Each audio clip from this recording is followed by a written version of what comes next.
Hey everybody, my name is Kirk McCullough. We're going to go over the components of the Mallard Chaser Shaker system. We're going to start off with the anchor end of it. And it does not come with an anchor. You can use whatever you want to, a robo-pole, a metal pole. You can tie it off to a tree. You can take a heavy object and tie it to it, and it will take a heavy object to hold it in place because it has a lot of pulling strength. And this is what you hook to your weight. This is just a carabiner. It's zinc spring clip, and it stays hooked off here in your bungee line, and you just hook it to that. This is secondary retention, and that keeps your clip from dropping in the water. And that secondary retention is run through the knot of the bungee cord. It's not wrapped around the main line. You don't want that on there pulling with it. And this is the business end of this thing.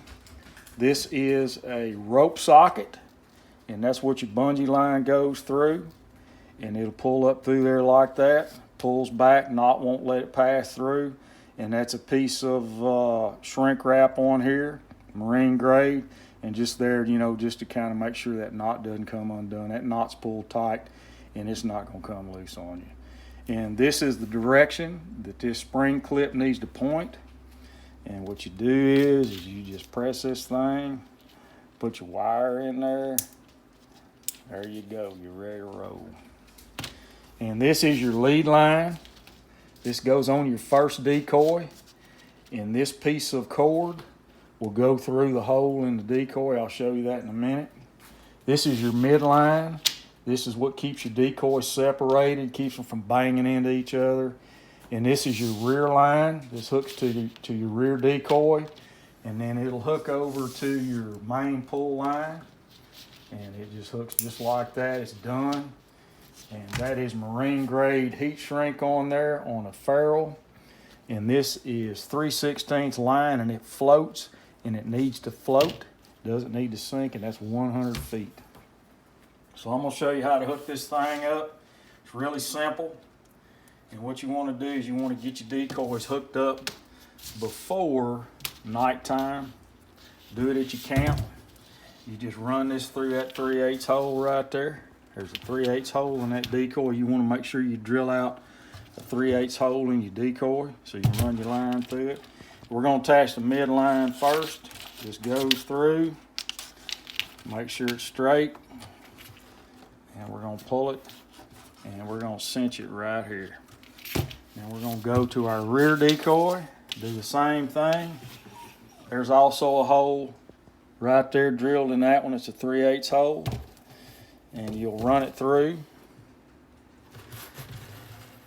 and then go over the decoy with it, pull it tight, and make sure that that knot or that half hitch is right at the front of your decoy. Your midline's tied on. Now we're going to tie on our front line, which is our lead line.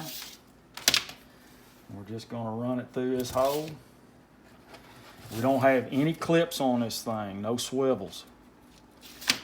No swivels on your decoys. You just come on through here with this.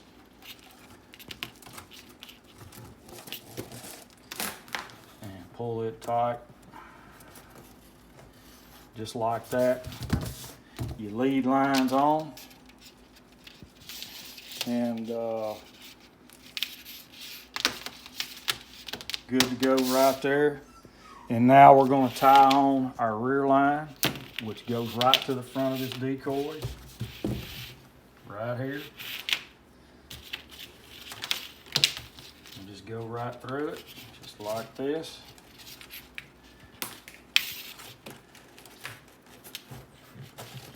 And it also pulls tight. So both of those lines are pulled tight right through that hole and right on the front of your decoy. And this is your rear line, and it just connects right to your pull line. And your lead line here on the front goes right to this. And there you go. You're hooked up. So this is what I recommend do. Hook your decoys up.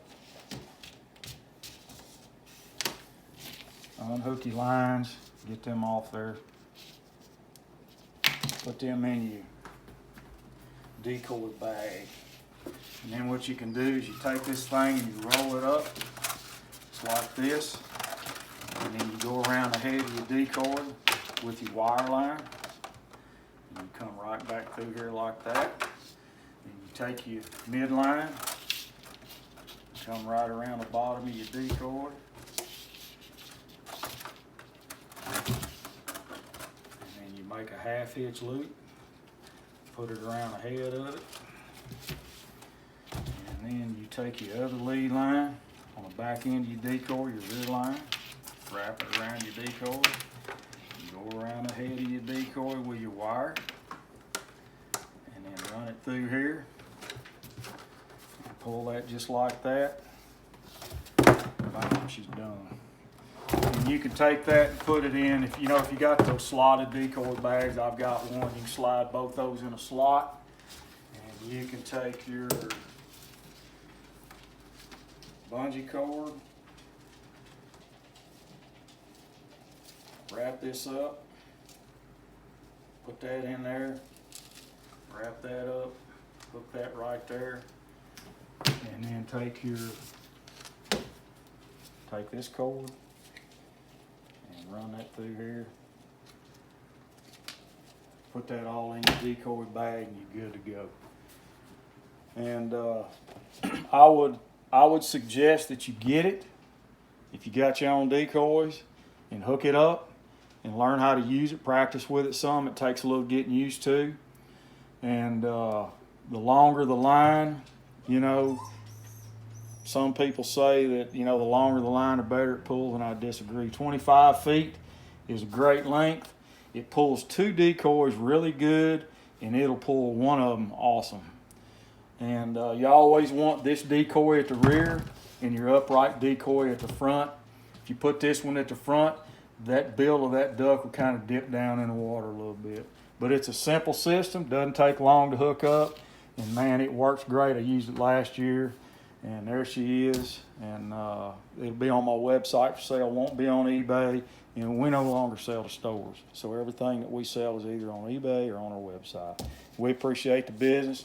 And these are F1 Mallard dive bomb decoys. And that's what I recommend with it, that or Avian X, or you can use G and H, and just whatever you have. But the dive bombs work really great because they have a big base on them. Appreciate the business.